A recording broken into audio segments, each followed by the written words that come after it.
Ya, kira-kira seperti ini hasilnya.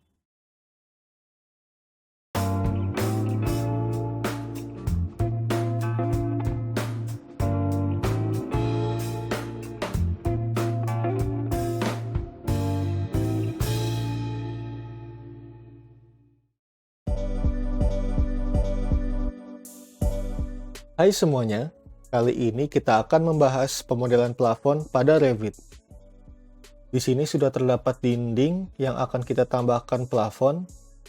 Seperti ini 3D-nya. Untuk memodelkan plafon, kita bisa menuju tab Architecture. Lalu pada panel Build, kita pilih Ceiling. Di sini terdapat dua pilihan, yaitu Automatic Ceiling dan Sketch Ceiling. Automatic Ceiling akan otomatis terbentuk jika kita sudah memodelkan batas dari plafon ini. Jika kita sorot ke dalam sini, maka Automatic Ceiling sudah bisa terbentuk. Jika kita hapus salah satu dinding, misalnya yang ini kita hapus, kita pilih lagi Ceiling.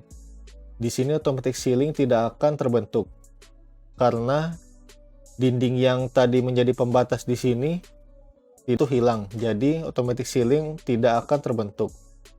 Maka kita harus menggunakan Sketch Ceiling. Kita tambahkan lagi saja. Lalu kita pilih Ceiling. Lalu kita juga bisa mengatur ketinggian plafon ini dari level 1. Kita ganti menjadi 300 misalnya.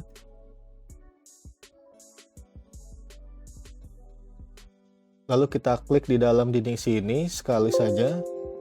Oke, akan muncul warning bahwa elemen yang tadi kita buat tidak terlihat. Mengapa demikian? Karena tadi kita memodelkan di floor plans level 1.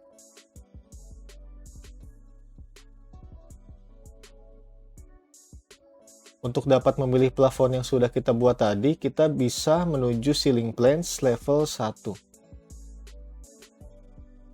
Ya, di sini sudah terpilih ceilingnya.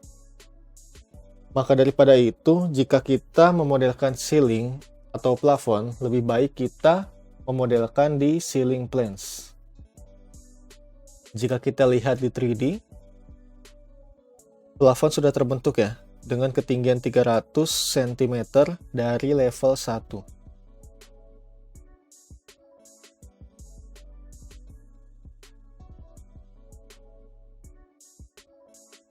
Oke, sudah terbentuk seperti ini. Selanjutnya untuk mengedit plafon ini, kita bisa menuju edit boundary. Kemudian kita juga bisa memiringkan plafon ini ke salah satu arah. Misalnya saya ingin memiringkan ke arah sini, kita klik sisi sebelah kanan. Lalu di sini bisa kita centang Divine Slope. Kemudian di sini bisa kita atur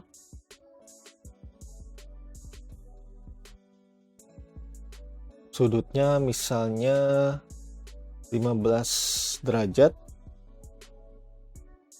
Finish. Jika kita lihat di 3D, ya plafon otomatis akan miring 15 derajat ke arah kanan. Jika kita edit lagi, kita bisa hilangkan kemiringannya dengan menghilangkan checklist di Divine Slope.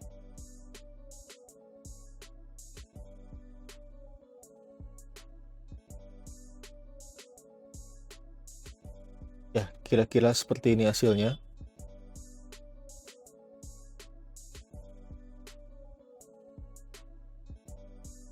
Oke, mungkin cukup sekian video dari saya. Semoga video ini bisa bermanfaat bagi Anda yang menekuni bidang konstruksi, khususnya berminat menggunakan software Revit. Sekian, terima kasih.